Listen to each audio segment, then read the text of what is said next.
Welcome to the Random Ass Podcast. I am your random asshole, Christopher Steele. I'm the other random asshole, Dustin-Rhoads. Welcome to the show. I took a little bit of notes last week after the show. We were talking about discussing a couple of things. The first thing on my list, a couple movies. The one we both quote quite a bit. A lot of people are like, I've never seen that one. Mallrats. Yes. How do you not see Mallrats? It's one of the best Kevin Smith movies ever. That's the weirdest thing is you have conversations, riff on Dogma and Clerks quotes, and you hit something from Chasing Amy or Mallrats, and they're like, what's that? And it's like, it's where all the good stuff's at. Spooner. It's you stupid son of a bitch. It's not it's a sailboat. It's not a schooner, it's a sailboat. A schooner is a sailboat. Duty head. Well, you know what?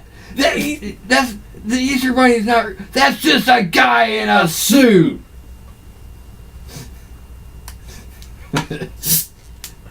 Oh shit! Back of a Volkswagen. I like to take it. When they're vulnerable, and it's open to suggestion, having sex in a very uncomfortable position, A very uncomfortable place. Place. Like the back of a Volkswagen. Back of the Volkswagen. No, somewhere they dread. Remember, back of a Volkswagen is a tight space. It is. Slang. View eschewian. Yeah, view eschewian. There you go. For anal. Yes.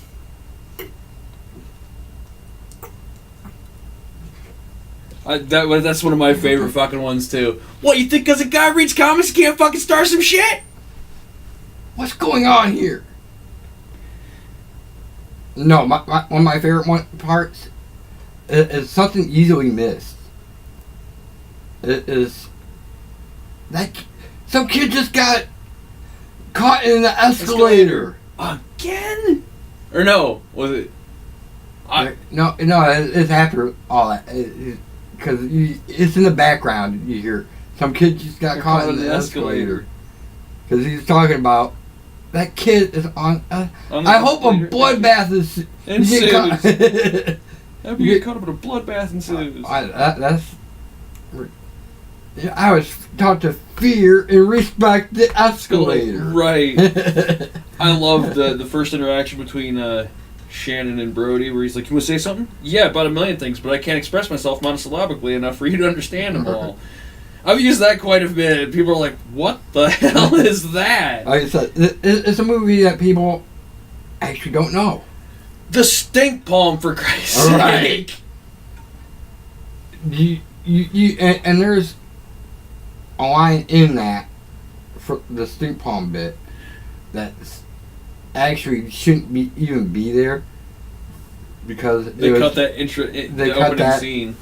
Cut the opening scene that had it to it. Yeah, my neighbor. It's what made Jason Lee. I always liked it because there's isn't one of the oldest stores in the mall the Carpet store, Carpet Munchers, ran by lesbians. Yes. Yes. I love the one quote where he explains the whole stink fist thing, and he's like, "Well, meanwhile, you're left with a hand that smells like shit. Small price to pay for the smiting of one's enemies." All right, so we mentioned that one. The one that me and you both have seen. And you're the only person I know that's seen it other than me. Free Jack. Yes. Such an offbeat good movie. Great film, time travel film. Mick Jagger. Mick Jagger is actually comical It's got a huge cast. Let's see, what was it? Emilio Estevez, Mick Jagger, Rene Russo, Anthony Hopkins, Jonathan Banks. You might not recognize the name, but he's in a lot of mafia movies. He's very... I think he's even done M&M's commercials as the mafia guy. But it's an incredible movie. I've seen it on TV too, and that's the what gets me is like TNT, right? PBS. Dude, well, there's a lot of movies like that. But everybody's like, what the hell is that? Like Bubba Hotep. People are like, what the hell are you talking about? I'm like, the Elvis and JFK hunt down the mummy? No? Egyptian? Really? You haven't seen that? It's fucking gold. Bruce Campbell is Elvis. It's gold. It's Bruce Campbell. Alright. But that's a B movie. So is Free Jack. I don't know how it can be a B movie with those names. Yeah, but it was produced by fucking Morgan Creek, dude. Morgan Creek is not a big... They are a B movie company. That's what they do. It's one of their bigger films, though. Not really. They got some big ones, man. But they were all like... For that time? Young Guns, True Romance, Ace Ventura, Robin Hood, Last of the Mohicans. I mean, they had some big movies, but they were a small, independent film studio. It just blows my mind that people Have not seen... Don't even know what Free Jack is. Right. If you don't know it, find it. Up. Yeah. And actually, at that point, they'd only done... Looks like Young Guns and Robin Hood were their biggest movies at that point. Major League. I was going to say it was early. 1992, January 17th. Thank you. Early 90s. Yeah. But like, if you look at the shit they do now, man, they don't really put out. You want to know the last movie they put out? Here's the last movie they put out. All Eyes on Me. That abortion of a frickin' Tupac movie. But they're really riding this Exorcist thing, though. So I wanted to talk about that, and then go into TV shows we discussed. Obscure ass TV shows. Well, not obscure, but TV shows or stuff that we pretty much shows, be it live or animated, that should be rebooted. Oh, yeah. Or redone, and how it should be redone. Alright, what's your first one? Well, the first one on the list, the one that is supposedly getting it. Gargoyles. Yes. I've heard of quite a few things about Gargoyles. I've heard that they're doing a live action movie. I've heard that they're actually going to start redoing the cartoon. I don't care. Jonathan Frakes needs to come back. He looks well enough. He put some hair color in. Right. And what's her name needs to come back and do the voice of Demona. Yeah. I want a live action is what I really want. Yeah. I don't know. The other voices I can handle, different people, but those two. Marina Sirtis. And she looks damn good. Fucking amazing. Alright. How about this one? I'm going to go with our new series for Reboot. Yeah. That one could be done live action. CGI. Yeah. Kind of a mix. Titan AE type. Yeah, where you get mocap involved, and so it has that real that real feeling, like the Golem kind of thing. But they were robots, weren't they? What, Reboot? Yeah. They were computer programs. Okay, so there was they were inside the computer. That's right. They'd have the user would drop a game down on them. That's right.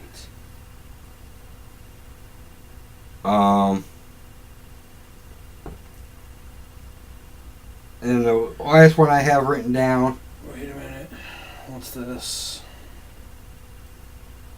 They are. Rainmaker announced the development of a new reboot television series on November 24th, 2014. The series was given a title, Reboot the Guardian Code.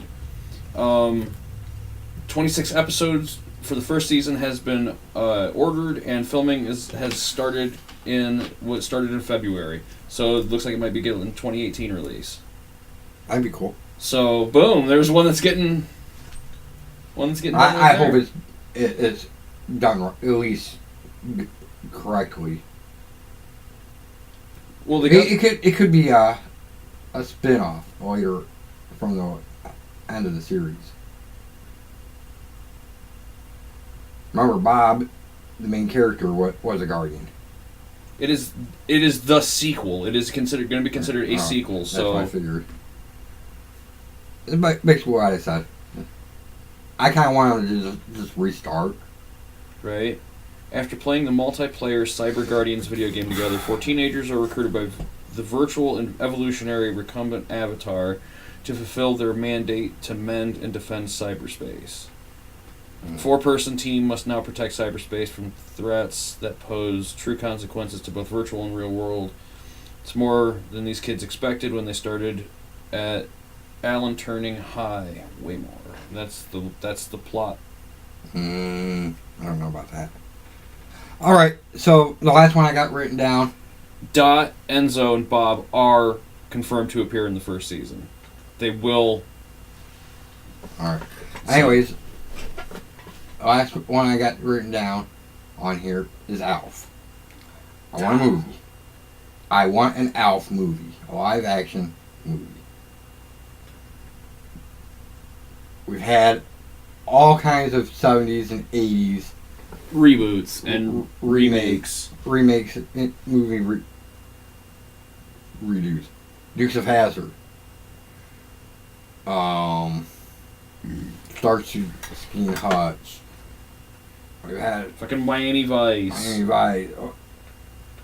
Just about name. Ask and you shall receive, dude. I've been asking for years. They've been working on it since 2012, trying to get this shit done right. They're going to do it in a CG live-action hybrid. So like a Ninja Turtles. Yeah, where like Alf is going to be CG, where we might actually get to see his feet this time. You got to see his feet. Yeah, occasionally. But that's all you'd see. Right. You see like just his legs down. Right below the hand. Right. Actually, I thought it was a kid that in an outfit. I thought it was a puppet. Pretty big puppet. It was a Muppet. It was a puppet, yeah. Alf was puppeteered and voiced by Paul Fusco. And Michu Mezzaros is credited as one of Alf's assistants. He's the one that's his feet. He's the feet. All right. Well, they've been working on it for 5 years. Yep. Trying to make sure it's done right. Somebody has a love for Alf that's on the project. Yes. And they're like, no, we can't just throw this together and release it. It's got to be done. It's got Tom Patchett on it. He's him and Paul Fusco created it. The creators are working at this, so that's cool. That is cool. It's good to see that it's not. I don't know. I wonder how.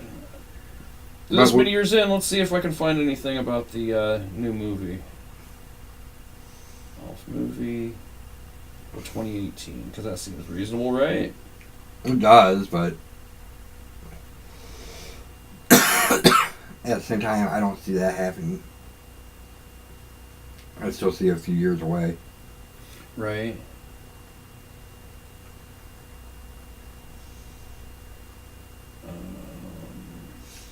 Maybe just Alf movie. Yeah, don't give it a year because new or something. Yeah, because it'll automatically just bring up lists of movies. remake, Yeah. That's not. I don't think it's gonna be a remake though. reboot.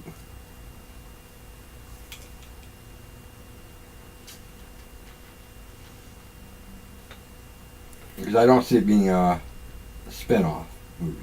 Right. Me. Because Project Alf was that. Yeah, that was back in the that 90s. was like the last. Back in the early 90s. And that was the finish of the story. After what how the series ended. Right.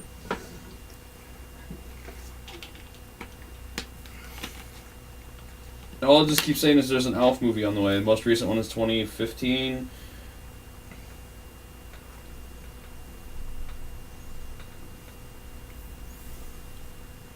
Like you said, the original creators are A part of it, so it's are going part to of be it. They're taking their time to make sure everything is done right. just right. Starting with the story. Yeah, it looks to be that they have no real Plot. no, not plot, but no real reins on them. They're getting full creative freedom with their Alf character. Where with Project Alf, they still had to answer to the TV studio that produced it in the first place because that's where they were getting their money from. This looks like it's going to be like the studio was like, we want an Alf movie, go have fun. We don't have nothing yet. Right. We don't like what we have. We're redoing the script again. I don't see it for a while. No. Yeah. Alright, so from that I wanted to go to talk about quickly. Me and you seem like we're the only ones that like the Power Ranger movie. Yeah. Everybody I've talked to has had problems with it, ranging from stupid shit to like, no, it was excellently done. Yeah. For modern era, it's a perfect movie. Oh, it's not like, no, it's not supposed to be like the original. No, they wanted to get away from Godzilla meets frickin' Saved by the Bell. It was the original. They just re-released the original. Right. But this time they went with Breakfast Club meets Transformers, so... I thought it was done. Yeah, I have no complaints about it. I can't wait till it first come out on DVD to snag that bitch right up. It should be out soon then. If Yeah. it's not already out. I didn't see it last time I went perusing. But I'm like, you guys people are stupid. That movie was Extremely well done. my original problems was, first off, before even seeing it, like, really, a Power Ranger movie? Yeah, I guess it's already out. I need to go snake that sumbitch up. Then I was like, all right, really? They switched the character's ethnicity, Fine by me.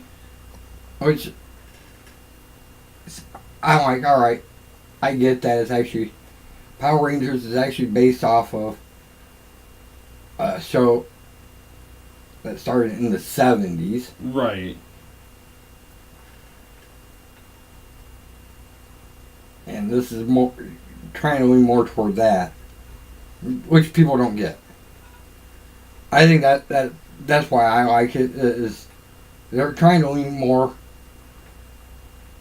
toward the original Japanese. Yeah. Well, looks like it doesn't matter anyway. Didn't do well enough. Yep. They canceled the sequels. Looks like it. I didn't think it did because we've seen it week 2, and there was nobody there. Right. They put it in the crappy section. Trying to find out a date on this frickin' article. Alright, last note I got written down is about Gotham, Season 4. Okay. That they released at E3 the poster for Season 4. On the poster, it has Bruce Wayne standing on the rooftop, his coat's flapping back in the wind like a cape. And they did say something about Batman should be making an appearance this year. Should be showing up. Nice. I'm like, oh man, now I'm gonna have to start watching it again. Right. I'll wait until they're done, then I'll watch it. So, this time next year I'll let you know. From the looks of it, though, is Gotham is related to the movie universe, where the rest of them, where it's not, and it's not related to the TV universe, which wouldn't be that bad, especially if they got Affleck to drop in the cameo. Year, Affleck might be done. Who? What? That's what I've been reading last. I know he dropped out of directing the Batman movie. What I've heard is he's wants to call it quits as Batman. I don't think so. And this past week, another musician committed suicide. Yeah. Just lost Chester Bennington. Hung himself just like Chris Cornell. Kind of messed up. Hung himself like Chris Cornell. Seems to me like those that have a message of rebellion have been getting knocked off lately. I questioned that myself as soon as I heard he hung himself. I'm like, doesn't seem right. Two musicians that closely together, in that close of a time period. That were friends, no less. That just seems weird. Yeah, it seems off. Yeah, like, he had fucking 6 kids. Like, what the fuck? It didn't make no sense. And to me, Chris Cornell didn't make that much sense. No. I know he was suicidal back. Yeah, when he was coming off of fucking drugs and shit, but he had that stuff beat for almost fucking 20 years. Right. 20 years ago, he was suicidal, yes. But he was getting ready to go, or Temple of the Dog was in the studio, going into the studios. Yeah. His music even changed. Yeah. He took a whole different spin to his music. It wasn't. I love old school Soundgarden. Don't get me wrong, but it had a lot of depressing. Yeah, it was a depressive. They were a depressive musical unit. Like I said, the first lines of "As Above the Outside World," nothing seems to kill me, no matter how hard I try. Right there, yes, he was suicidal. Clearly. But you listen to Audio Slave? Yeah, Show Me How to Live, Be Yourself, fucking Cochise.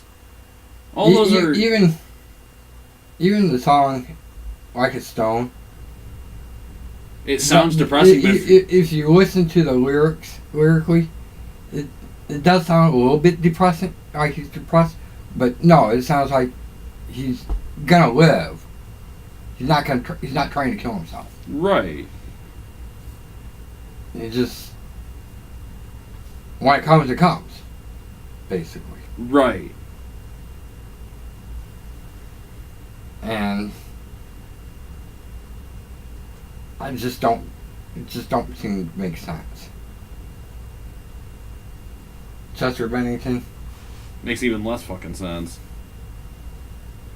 Right.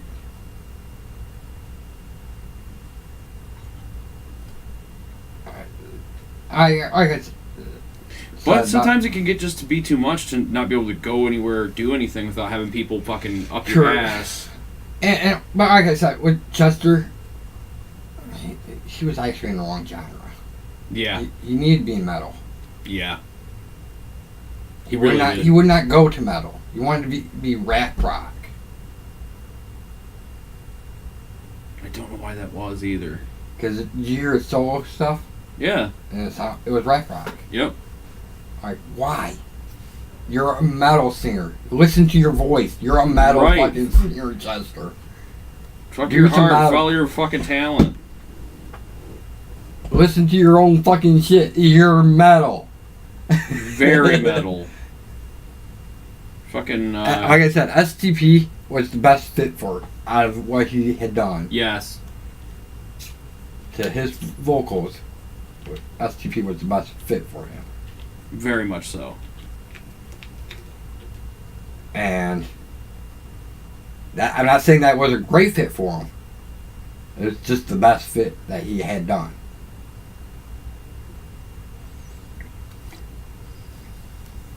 Yeah. If he would have been in a band like Killswitch Engage, yeah. That would have been the best fit for him. Sounds like Killswitch. Definitely. Speaking of bands that, since we were talking earlier about stuff that people don't know, I want to mention one band. For years and years, until I moved to Defiance, I could not find anybody that knew of this band. Until I moved to Defiance, like I said. I play the song for one of their songs, the same song, for everybody. And they're like, oh, that's pretty cool. Who is this? You don't know it? The song was on 106.5 The Buzz as a Buzz Brawl champion. Undefeated until it came up in the battle undefeated against White Zombie. Stone the Crow. Yes. By that song. Down. Yes. Nobody knew who Down was. I don't get it until I got to Defiance.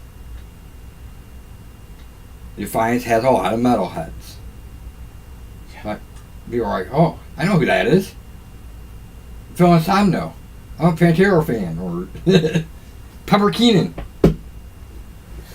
Corrosion of Conformity. There was one other band. Somebody was from.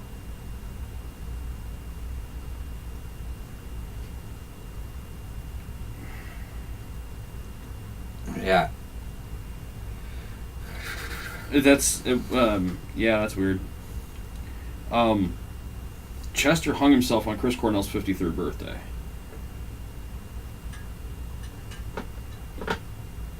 That's not right. No. I'm questioning. I'm questioning both of those. I question Cornell's. Well, Cornell had a fucking stalker for the longest time. I get that. Even at the top of his game, he wasn't worth a lot of money. Who, Cornell? Yeah. I beg to differ. He's done a lot of movie soundtracks unbeknownst to people. Right, but he wasn't worth as much as you would think he would be worth. Right. He was worth, to me, it's a lot of money. Yeah, exactly.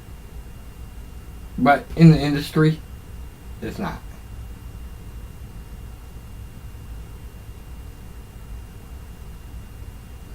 So, do you add anything for this week? Like talking picks or subject matter, because subject matter, not really. My brain's been kind of wrapped up in doing board bash. Picks, Tap Mania, WWE Tap Mania. That is. Do you just want to do picks, or do you want to do like a list? Well, got any tops? Let's see here. You want to do picks? Tap Mania. Top obscure ass movies. Top 3 favorite obscure ass movies. Done no particular order, but just like. Oh, can I start with like Army of Darkness? Sure. Because I know me, you, and some of our friends, and definitely our family, know the movie. But there's a lot of people who don't know the movie. It's still considered an obscure movie. Right. You?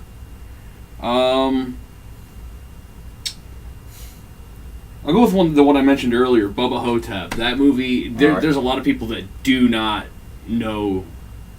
I think this is going to be a pretty heavy Bruce Campbell list. I'm just saying. Well, I'm going to go to the one I was talking about earlier, Free Jack. Yes.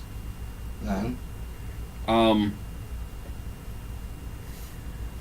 geez, there's so many good obscure movies. Boondock Saints. Not a lot of people, like, a good majority of people that I've talked to are like, yeah, that's a good movie, but they have no idea that there's a sequel.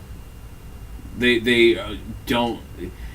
I don't know. I've never seen it, but I knew of it. It's a fucking great movie. So funny. Yeah, I knew there was a sequel. I just picked that up on DVD. It is totally worth it.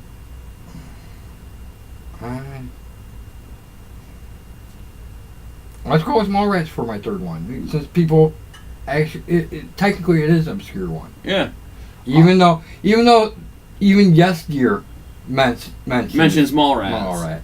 Now I know you're just Raising Hope mentions Mallrats. When Ethan Suplee moves in next door, like he reminds me of the fat guy from Mallrats, and it's like when on Yes Dear, you got Kevin Smith comes up to the studio and what's his name has to be pretend to be the other one, the security guard. And he's like, Mallrats, I love Mallrats. Now I know you're just messing with me. Right. Right. Because it was an obscure movie, actually. It was. Well, Kevin says that no matter what. But Mallrats was. Yes. And, well, I'll go with in that same vein then. Chasing Amy. It's got some of my most favorite lines that should have been used in other movies. I did. About the only thing I liked was the Star Wars reference. I love the opening scene at the convention. The whole Tracer bit. Classic. But I think the reason I hated it so much is because they're only in it for like 5 minutes. Right. And Kevin Smith, Silent Bob talks the whole time. Entire time. Not just that, but on the DVD cover, it has them prominent on the cover. Not really. Yeah. It's just... No, it's her big face, and then Banky and Bro... Yeah, dude, I got the DVD at fucking home. Oh, one I seen... Criterion Collection DVD. It's got her face huge on it, and then it's got the comic book guys, and then behind them are Tuck J and Silent Bob. It's 4 people across. Or the 5 people across. When I rented. Oh, yeah. See, I'll show you the one that I have, because I know I can bring it right up. It's the poster, for shit's sake. No, it's not that one. Yeah, it is. No, I'm talking the one I rented was not that cover. The cover I seen when I rented it. Like, oh, it's got Jay and Silent Bob. They're prominent on the cover. Which, yeah, that would piss me right off. Oddly enough, though, Dogma, a lot of people have seen that. Right. Like, a lot of people. Well, I can understand that. So, until next time.